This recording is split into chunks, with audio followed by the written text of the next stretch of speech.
Hai teman-teman, Assalamualaikum warahmatullahi wabarakatuh. Apa kabar teman-teman semuanya? Di sini aku sudah lama tidak bikin video tentang budgeting dan di sini aku juga sudah lama tidak mengupload video terbaru ya teman-teman. Nah, di sini dengan semangat baru aku bakalan bikin video lagi khususnya tentang budgeting ya. Nah, di sini apa kabar buat teman-teman dan juga bunda-bunda semuanya? Semoga teman-teman dan juga bunda-bunda semuanya dalam keadaan sehat walafiat dan juga dilancarkan serta dimudahkan segala urusannya ya. Amin amin ya robbal alamin.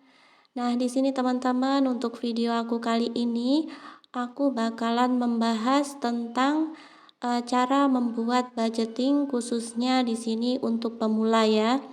Nah, sebenarnya aku sudah ada 3 tahun ini ya teman-teman mulai untuk budgeting. Nah, di sini banyak juga ya untuk video aku tentang budgeting itu sekitar 2 tahun yang lalu. Nah, di sini aku bakalan bikin video budgeting dan ini aku mulai dari budgeting khusus untuk pemula ya teman-teman. Nah, di sini untuk videonya tentunya di sini berdasarkan pengalaman aku ya teman-teman. Sekali lagi di sini aku tidak ada maksud untuk menggurui siapapun.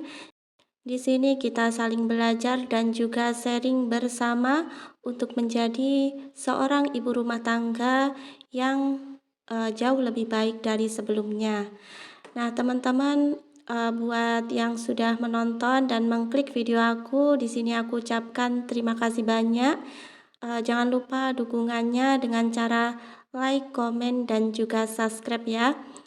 Nah, di sini untuk memulai budgeting khususnya bagi para pemula yang baru belajar untuk budgeting, apa saja yang harus dipersiapkan? Nah, di sini aku akan tulis satu persatu secara detail. Tentunya ini yang aku lakukan selama ini ya teman-teman.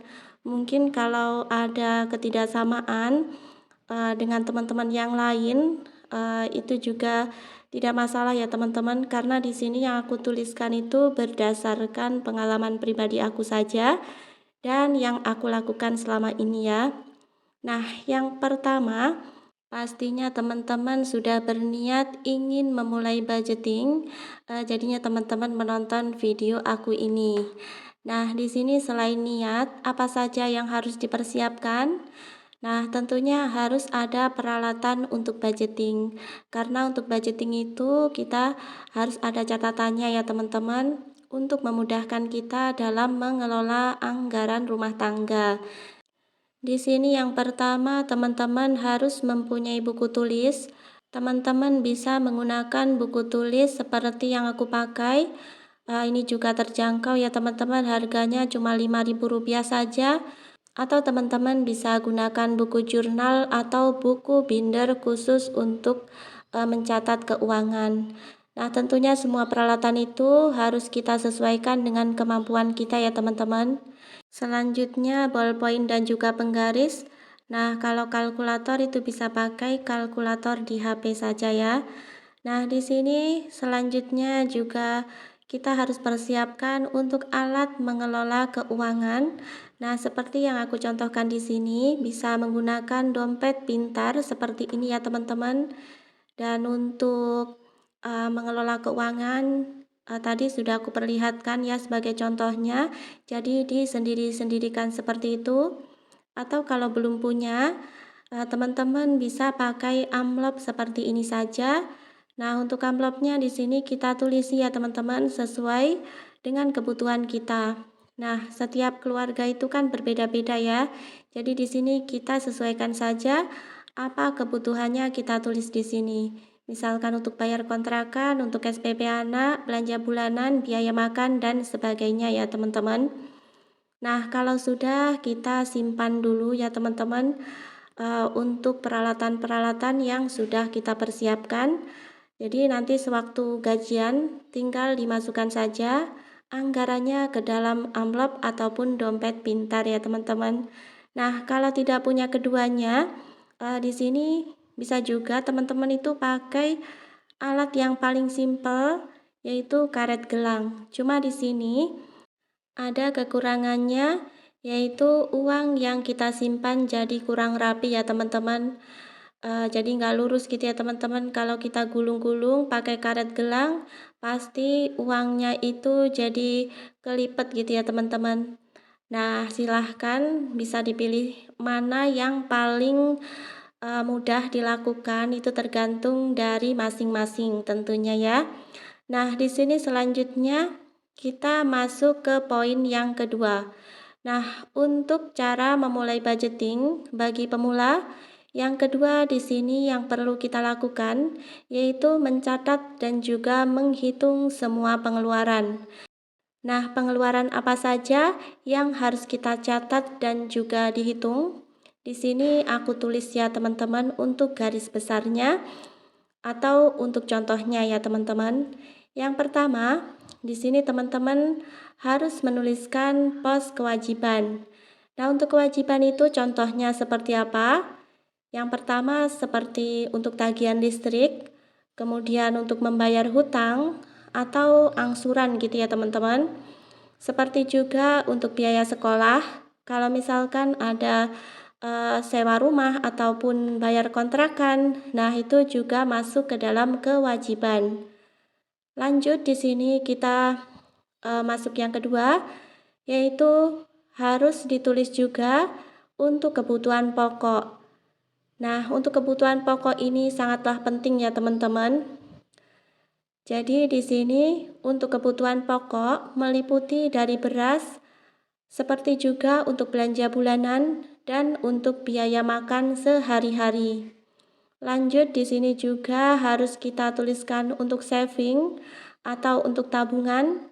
Nah, di sini yang masuk ke dalam tabungan itu sedekah, lalu untuk dana darurat atau juga untuk tabungan pensiun.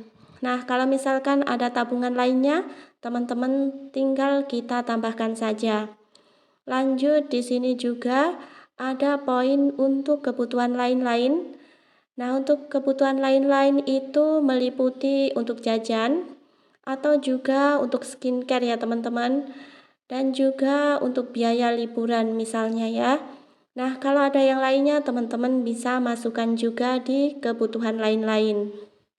Jadi itu tadi ya teman-teman secara garis besar apa yang harus kita catat dan juga kita hitung untuk pengeluaran budgeting bulanan tentunya ya. Nah, di sini untuk poin ini harus kita perhatikan yaitu pengeluaran tidak boleh ya. Jadi tidak boleh lebih besar dari pendapatan.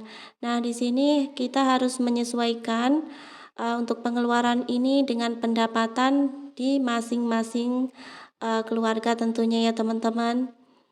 Kalau misalkan ternyata pengeluaran itu lebih besar dari pendapatan, lalu bagaimana solusinya? Nah, tentunya harus kita rubah ya teman-teman. Mana yang sekiranya bisa disederhanakan, bisa kita sederhanakan untuk anggarannya, atau mungkin ada yang bisa di-skip, itu bisa kita hapus dulu untuk anggarannya, supaya keuangan itu tetap cukup gitu ya teman-teman. Jadi pada intinya di sini budgeting itu kegunaannya untuk mengontrol keuangan kita ya teman-teman. Nah, biar nantinya itu keuangan nggak selalu boncos gitu ya. Jadi kalau memang dicatat itu ternyata kok masih lebih besar pengeluaran, tentunya kita harus memilah-milah mana yang penting dan mana yang bisa kita tunda gitu ya teman-teman. Lanjut di sini untuk poin yang ketiga, ini juga sangat penting dalam kita memulai budgeting ya teman-teman. Jadi kita harus memisahkan uang sesuai dengan pos anggarannya. Nah, ini tuh termasuk salah satu kunci keberhasilan di mana kita melakukan budgeting ini ya. Nah, contohnya misalkan untuk uang belanja bulanan dan juga misalnya untuk anggaran biaya makan. Nah, di sini lebih baik uangnya itu jangan disatukan jadi satu, Alangkah baiknya jika uangnya itu dipisah di tempat tersendiri gitu ya teman-teman. Jadi nanti kita itu nggak bingung ya, mana anggaran untuk biaya makan dan mana anggaran untuk berbelanja bulanan. Nah, kalau dijadikan satu itu biasanya tahu-tahu anggarannya nanti sudah habis gitu ya. Jadi nggak tahu uangnya itu larinya kemana gitu ya teman-teman. Kemudian kita lanjut ke poin yang keempat dalam memulai budgeting untuk pemula. Dan ini sangat penting ya teman-teman, yaitu melakukan evaluasi budgeting secara berkala karena ini juga menentukan keberhasilan budgeting yang kita lakukan tentunya ya. Nah, teman-teman sebagai contoh di sini kita bisa melakukan evaluasi untuk budgeting itu bisa 1 minggu sekali atau kalau 1 minggu sekali itu terlalu apa ya teman-teman terlalu sering gitu. Jadi teman-teman bisa melakukan evaluasi itu setiap 2 minggu sekali. Nah, tujuannya kenapa kita harus melakukan evaluasi, yaitu supaya keuangan tetap terkontrol dengan baik dan kita itu mudah mengetahui jika terjadi kebocoran anggaran gitu ya teman-teman. Nah, di sini untuk poin yang terakhir atau yang kelima, ini juga penting ya teman-teman. Jadi kelima poin ini menurut aku semuanya itu penting kita lakukan secara keseluruhan gitu ya. Jadi untuk poin yang terakhir di sini tentunya kita harus konsisten serta berkelanjutan. Nah, apa gunanya kita memulai budgeting kalau pada akhirnya tidak konsisten dan juga tidak kita lanjutkan? Nah, di sini sebagai contoh, misalkan di bulan pertama kita tuh semangat banget gitu ya untuk melakukan budgeting. Di bulan kedua itu sudah mulai kendor semangatnya. Lalu di bulan ketiga justru malas untuk mencatat. Itu artinya kita tidak konsisten dalam melakukan budgeting ya teman-teman. Jadi meskipun terkadang di awal-awal itu kita mendapatkan kegagalan, tapi janganlah kegagalan itu membuat kita untuk berhenti untuk terus mencoba melakukan budgeting ya teman-teman. Jadi di sini meskipun pernah gagal, kita harus tetap uh, semangat ya tentunya. Dan di sini teman-teman jangan jadikan kegagalan itu untuk berhenti, tetapi jadikanlah kegagalan itu untuk terus memperbaiki agar lebih baik lagi ke depannya. Sekian dulu video aku pada kesempatan kali ini. Semoga apa yang aku sampaikan di sini dapat menginspirasi dan juga bermanfaat bagi teman-teman semua. Dan sebelum berpisah di sini aku mohon maaf yang sebesar-besarnya apabila ada salah-salah kata.